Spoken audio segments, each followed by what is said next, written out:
दोस्तों आज के इस वीडियो में टॉप 80 प्लस क्वेश्चंस को देखने वाले हैं, तो इस वीडियो को आप लोग ध्यान से देखिएगा।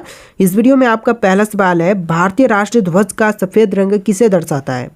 दोस्तों राष्ट्रीय ध्वज में सफ़ेद रंग जो है यह दर्शाती है शांति को। तो यहाँ पर आप लोग सही जवाब कीजिएगा, ऑप्शन नंबर बी, शांति को दर्शाती है सफ़ेद रंग। देखिए क्वेश्चन नंबर 2 है, संविधान में भारत का नाम क्या दिया गया है। दोस्तों संविधान में भारत का नाम जो है दिया गया है भारत अथवा इंडिया। तो यहाँ पर सही जवाब कीजिएगा ऑप्शन नंबर सी, भारत अथवा इंडिया। देखिए क्वेश्चन नंबर 3 है, ओणम किस राज्य का प्रसिद्ध त्योहार है। दोस्तों ओणम जो है यह प्रसिद्ध त्योहार जो है इनमें से हो जाएगा केरल राज्य का। तो यहाँ पर आप लोग सही जवाब कीजिएगा ऑप्शन नंबर बी, केरल राज्य का प्रसिद्ध त्योहार है ओणम। देखिए क्वेश्चन नंबर 4 है, भारत में जीएसटी लागू करने का सुझाव किसने दिया था। तो जीएसटी लागू करने का सुझाव देने वाला इनमें से हो जाएगा विजय केलकर समिति। तो यहाँ पर आप लोग बिल्कुल सही जवाब कीजिएगा ऑप्शन नंबर सी, विजय केलकर समिति ने जो है जीएसटी लागू करने का सुझाव दिया था। देखिए क्वेश्चन नंबर 5 पे, जीएसटी प्रारूप तैयार करने वाली समिति के अध्यक्ष कौन थे।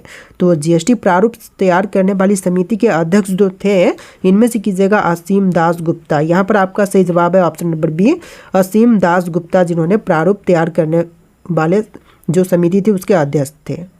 देखिए क्वेश्चन नंबर 6 है, अंतर्राष्ट्रीय नागरिक उड्डयन संघ का मुख्यालय कहाँ पर है। तो अंतर्राष्ट्रीय नागरिक उड्डयन संघ का मुख्यालय जो है इनमें से कीजिएगा कनाडा में। तो यहाँ पर आपका बिल्कुल सही जवाब है ऑप्शन नंबर 1, कनाडा में स्थित है अंतर्राष्ट्रीय नागरिक उड्डयन संघ का मुख्यालय। देखिए क्वेश्चन नंबर 7 है, भारतीय संविधान का सबसे बड़ा भाग कौन सा है। तो भारतीय संविधान में सबसे बड़ी भाग जो है इनमें से कीजिएगा भाग 5। तो यहाँ पर आपका बिल्कुल सही जवाब है ऑप्शन नंबर बी, भाग 5, जो कि भारतीय संविधान का सबसे बड़ा भाग है। देखिए क्वेश्चन नंबर 8 है, लिटिल मास्टर के नाम से कौन प्रसिद्ध है। दोस्तों लिटिल मास्टर के नाम से इनमें से प्रसिद्ध है सुनील गावस्कर। तो यहाँ पर आप लोग राइट आंसर कीजिएगा option number b, Sunil Gavaskar, जो कि लिटिल मास्टर के नाम से प्रसिद्ध है। देखिए क्वेश्चन नंबर 9 है, दिल्ली भारत की राजधानी कब बनी। दोस्तों दिल्ली जो है भारत की राजधानी बना था 1911 में। तो उससे पहले कहाँ पर था, तो कोलकाता, जो कि उससे पहले भारत की राजधानी हुआ करती थी। तो यहाँ पर सही जवाब कीजिएगा ऑप्शन नंबर बी, 1911 में। देखिए क्वेश्चन नंबर 10 है, कुष्ठ निवारण दिवस निम्न में से किससे संबंधित है। दोस्तों कुष्ठ निवारण दिवस की बात करें तो यह संबंधित है 30 जनवरी से। तो यहाँ पर आप लोग राइट आंसर कीजिएगा ऑप्शन नंबर ए, 30 जनवरी से संबंधित है कुष्ठ निवारण दिवस। देखिए आपका अगला सवाल, भारत का राष्ट्रीय गीत वंदे मातरम कब अपनाया गया था। देखिए राष्ट्रीय गीत वंदे मातरम को अपनाया गया था 1947 में। तो यहाँ पर आप लोग राइट आंसर कीजिएगा ऑप्शन नंबर बी, 1947 में। देखिए क्वेश्चन नंबर 12 है, दल बदल विरोधक अधिनियम कब पारित हुआ था। तो दल बदल विरोधक अधिनियम जो है पारित हुआ था 1985 में। यहाँ पर सही जवाब कीजिएगा ऑप्शन नंबर सी, 1985 में। देखिए क्वेश्चन नंबर 13 है, संविधान सभा की प्रारूप समिति के अध्यक्ष कौन थे। तो संविधान सभा की प्रारूप समिति के अध्यक्ष इनमें से कीजिएगा option number c, doctor Bhimrao Ambedkar. तो यहाँ पर आपका बिल्कुल सही जवाब है ऑप्शन सी। देखिए क्वेश्चन नंबर 14 है, जीएसटी पंजीकरण में कितने अंक होते हैं। तो जीएसटी पंजीकरण में अंकों की संख्या होती है टोटल 15 डिजिट। तो यहाँ पर सही जवाब कीजिएगा ऑप्शन सी, 15 संख्या होती है। देखिए क्वेश्चन नंबर 15 है, भारत में जीएसटी का प्रस्ताव कब लाया गया था। तो जीएसटी का प्रस्ताव जो है यह लाया गया था सन 2000 में। तो यहाँ पर सही जवाब कीजिएगा ऑप्शन नंबर बी, सन 2000 में लाया गया था जीएसटी का प्रस्ताव। देखिए अगला सवाल, भारतीय राष्ट्रीय ध्वज का ऊपरी रंग कौन सा है। तो राष्ट्रीय ध्वज में 3 रंग होते हैं, जिसमें से ऊपरी रंग जो है केसरिया रंग होती है। तो यहाँ पर आप लोग राइट आंसर कीजिएगा ऑप्शन नंबर 1, केसरिया रंग।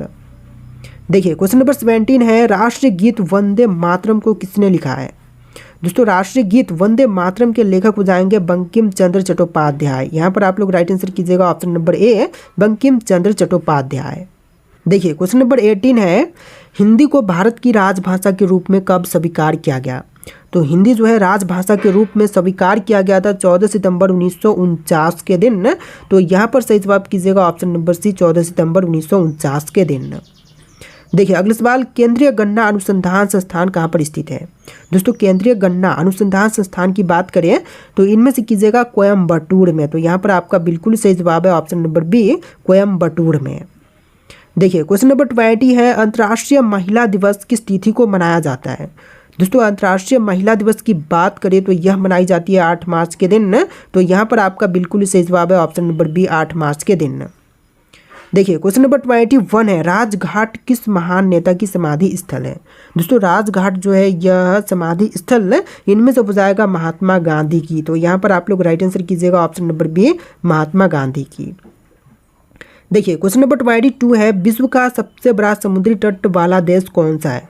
तो पूरे विश्व में सबसे बड़ा समुद्री तट वाला देश जो है इनमें से कीजिएगा कनाडा देश। तो यहाँ पर आपका राइट आंसर है ऑप्शन नंबर सी कनाडा, जो कि पूरे विश्व का सबसे बड़ा समुद्री तट वाला देश है।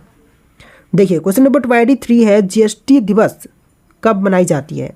दोस्तों जीएसटी दिवस जो है यह मनाते हैं 1 जुलाई के दिन। तो यहाँ पर आपका बिल्कुल सही जवाब है ऑप्शन बी 1 जुलाई के दिन।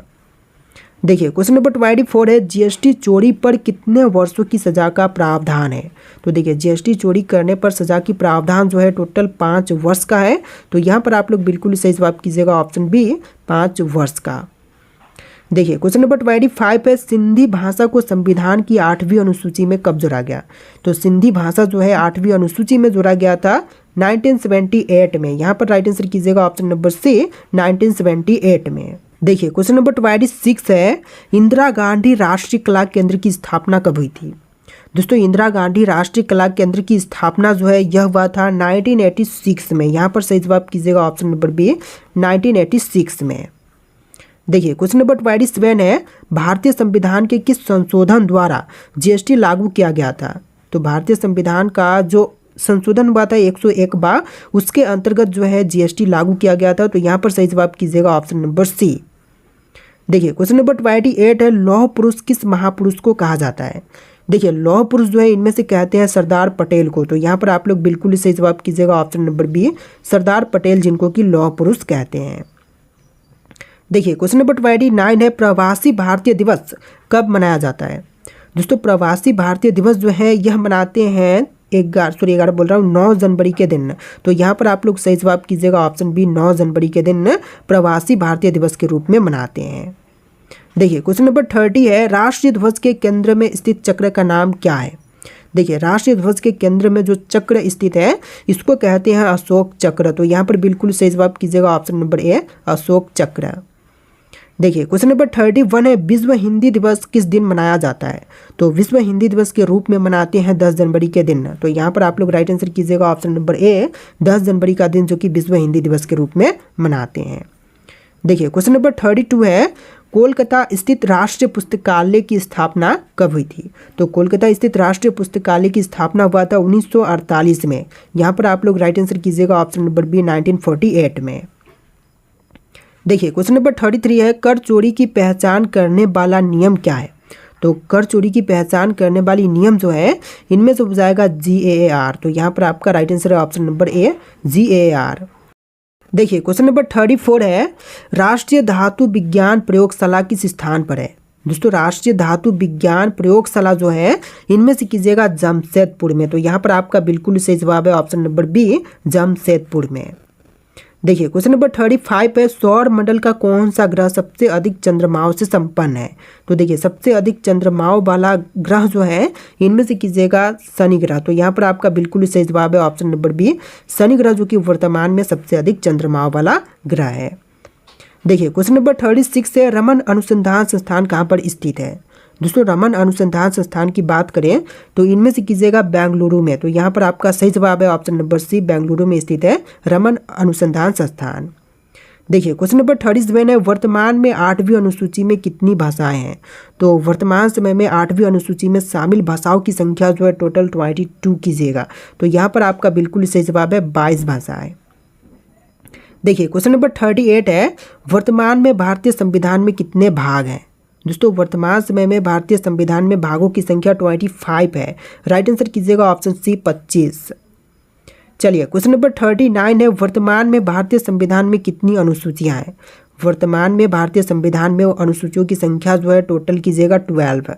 राइट आंसर कीजिएगा ऑप्शन नंबर बी 12। देखिए अगला सवाल, विश्व में सबसे पहले किस देश ने जीएसटी लागू किया था। तो विश्व में सबसे पहले जीएसटी लागू करने वाली देश जो है इनमें से हो जाएगा फ्रांस। राइट आंसर कीजिएगा ऑप्शन सी फ्रांस देश ने सबसे पहले जीएसटी लागू किया था। देखिए क्वेश्चन नंबर 41 है, भारत का राष्ट्रीय पक्षी कौन सा है। जो भारत देश का राष्ट्रीय पक्षी है इनमें से कीजिएगा मोर। यहाँ पर आपका राइट आंसर है ऑप्शन नंबर ए मोर, जो कि भारत का राष्ट्रीय पक्षी है। देखिए नेक्स्ट क्वेश्चन, भारत की भौगोलिक आकृति किस प्रकार की है? दोस्तों भौगोलिक आकृति जो है यह चतुष्कोणीय है। तो यहाँ पर बिल्कुल सही जवाब कीजिएगा ऑप्शन नंबर सी चतुष्कोणीय।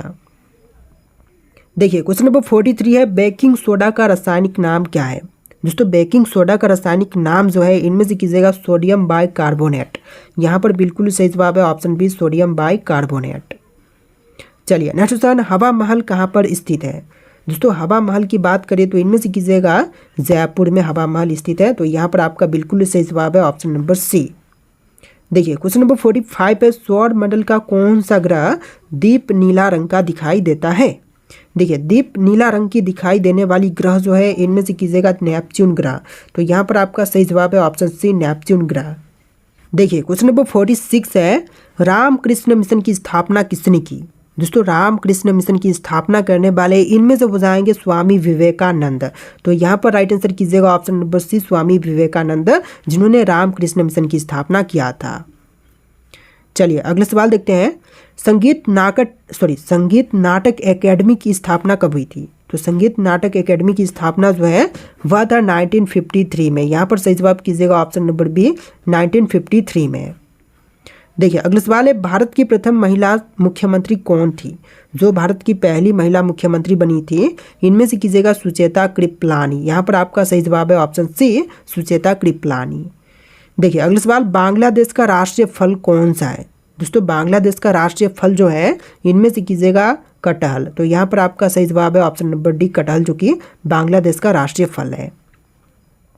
देखिए आपका अगला सवाल, ध्यानचंद की 4 हॉकी स्टिक वाली मूर्ति किस शहर में है? तो ध्यानचंद की 4 हॉकी स्टिक वाली मूर्ति जो है इनमें से कीजिएगा वियना में। तो यहाँ पर आपका बिल्कुल सही जवाब है ऑप्शन नंबर बी वियना में। देखिए अगला सवाल, केंद्रीय औषधि अनुसंधान संस्थान किस शहर में स्थित है? दोस्तों केंद्रीय औषधि अनुसंधान संस्थान की बात करें तो इनमें से कीजिएगा लखनऊ में। तो यहाँ पर आपका बिल्कुल सही जवाब है ऑप्शन नंबर ए लखनऊ में। देखिए आपका अगला सवाल है, भारतीय पेट्रोलियम संस्थान कहाँ पर स्थित है? दोस्तों पेट्रोलियम संस्थान जो कि इनमें से कीजिएगा देहरादून में। तो यहाँ पर आपका बिल्कुल सही जवाब है ऑप्शन नंबर ए देहरादून में भारतीय पेट्रोलियम संस्थान स्थित है। देखिए अगला सवाल है, गुब्बारों और वायुयान के टायरों में कौन सी गैस भरी जाती है? तो गुब्बारों और वायुयान के टायरों में जो गैस भरते हैं इनमें से कीजिएगा हीलियम गैस। तो यहाँ पर आपका बिल्कुल सही जवाब है ऑप्शन सी हीलियम गैस। देखिए अगला सवाल, बादलों की दिशा एवं गति मापने वाला यंत्र क्या कहलाएगा? तो बादलों की दिशा एवं गति मापने वाली यंत्र जो है इनमें से कहलाएगा नेफोस्कोप। यहाँ पर सही जवाब कीजिएगा ऑप्शन नंबर बी नेफोस्कोप। देखिए अगला सवाल, भारत की प्रथम महिला शासिका कौन थी? जो भारत की पहली महिला शासिका थी इनमें से कीजिएगा रजिया सुल्तान। तो यहाँ पर आपका बिल्कुल सही जवाब है ऑप्शन नंबर ए रजिया सुल्तान। देखिए अगला सवाल, आधे अधूरे पुस्तक किस लेखक की है? दोस्तों आधे अधूरे पुस्तक जो है इनमें से कीजिएगा मोहन राकेश का। तो यहाँ पर आपका बिल्कुल सही जवाब है मोहन राकेश, जो कि आधे अधूरे पुस्तक के लेखक हैं। देखिए आपका अगला सवाल, कटास राज मंदिर परिसर किस देश में स्थित है? दोस्तों कटास राज मंदिर परिसर जो है इनमें से कीजिएगा पाकिस्तान देश में। तो यहाँ पर आपका सही जवाब है ऑप्शन नंबर ए पाकिस्तान देश में। देखिए अगला सवाल, सबसे बड़ा फील्ड हॉकी स्टेडियम किस देश में है? तो सबसे बड़ा फील्ड हॉकी स्टेडियम जो है इनमें से कीजिएगा पाकिस्तान में। तो यहाँ पर आपका बिल्कुल सही जवाब है ऑप्शन बी पाकिस्तान देश में। देखिए अगला सवाल, यूपीएससी की प्रथम महिला अध्यक्ष कौन थी? तो यूपीएससी की प्रथम महिला अध्यक्ष इनमें से बनी थी रोज मिलियम बैच्यू। तो यहाँ पर सही जवाब कीजिएगा ऑप्शन नंबर सी रोज मिलियम बैच्यू, जो कि यूपीएससी की प्रथम महिला अध्यक्ष बनी थी। देखिए अगला सवाल, केंद्रीय चमड़ा अनुसंधान केंद्र कहाँ पर स्थित है? तो केंद्रीय चमड़ा अनुसंधान केंद्र जो है इनमें से कीजिएगा चेन्नई में। तो यहाँ पर आपका बिल्कुल सही जवाब है ऑप्शन सी चेन्नई में। देखिए क्वेश्चन है, हॉकी का जादूगर किसे कहा जाता है? दोस्तों हॉकी का जादूगर जो है इनमें से कहलाते हैं मेजर ध्यानचंद। तो बिल्कुल सही जवाब है option number c major Dhyanchand. चलिए आपका अगला सवाल, बैडमिंटन में उपयोग की जाने वाली गेंद को क्या कहा जाता है? दोस्तों बैडमिंटन में उपयोग करने वाली गेंद को इनमें से कहेंगे शटल कॉक। राइट आंसर कीजिएगा option number b shuttlecock, जो कि बिल्कुल सही जवाब हो जाएगा। चलिए अगला सवाल, भारत के पहले ग्रैंड स्लैम विजेता कौन है? जो भारत के सबसे पहले ग्रैंड स्लैम विजेता हैं इनमें से हो जाएंगे लिएंडर पेस, राइट आंसर कीजिएगा option number a Leander Paes, जो कि सबसे पहले स्लैम विजेता है, ग्रैंड स्लैम विजेता है। देखिए आपका अगला सवाल, नटराज की मूर्ति किस देवता का प्रतीक है? तो नटराज की मूर्ति जो है इनमें से प्रतीक हो जाएगा भगवान शिव के, राइट आंसर कीजिएगा ऑप्शन नंबर सी, भगवान शिव के प्रतीक माने जाते हैं नटराज के मूर्ति। देखिए क्वेश्चन नंबर 34 है, कुचिपुड़ी नृत्य शैली किस राज्य से संबंधित है? तमिलनाडु, आंध्र प्रदेश, केरल या फिर ओडिशा से? जो कुचिपुड़ी नृत्य शैली है यह संबंधित है आंध्र प्रदेश से, तो यहाँ पर बिल्कुल सही जवाब कीजिएगा option number B, Andhra Pradesh से। देखिए क्वेश्चन नंबर 35 है, अजंता और एलोरा की गुफाएं किस राज्य में स्थित है? तो अजंता और एलोरा की गुफाएं जो है इनमें से हो जाएगा महाराष्ट्र में, बिल्कुल सही जवाब कीजिएगा ऑप्शन नंबर बी, महाराष्ट्र में स्थित है अजंता और एलोरा की गुफाएं। देखिए क्वेश्चन नंबर 36 है, भरतनाट्यम नृत्य शैली का उद्गम स्थल कौन सा राज्य है? तो भरतनाट्यम नृत्य शैली का उद्गम स्थल जो है इनमें से कहलाएगा तमिलनाडु, राइट आंसर कीजिएगा ऑप्शन बी, तमिलनाडु, जो कि बिल्कुल सही जवाब है। देखिए क्वेश्चन नंबर 37 है, सूर्य मंदिर कोणार्क, जिसे कोणार्क मंदिर भी बोलते हैं, किस राज्य में स्थित है? तो इसका राइट आंसर कीजिएगा ओडिशा में, राइट आंसर क्या होगा? ऑप्शन बी, ओडिशा में स्थित है सूर्य मंदिर या फिर कोणार्क मंदिर। देखिए क्वेश्चन नंबर 38 है, भारत का सबसे बड़ा राज्य क्षेत्रफल के आधार पर कौन सा है? देखिए जो भारत का सबसे बड़ा राज्य है क्षेत्रफल के आधार पर इनमें से हो जाएगा ऑप्शन नंबर सी, राजस्थान राज्य, तो आपका राइट आंसर रहेगा ऑप्शन नंबर सी।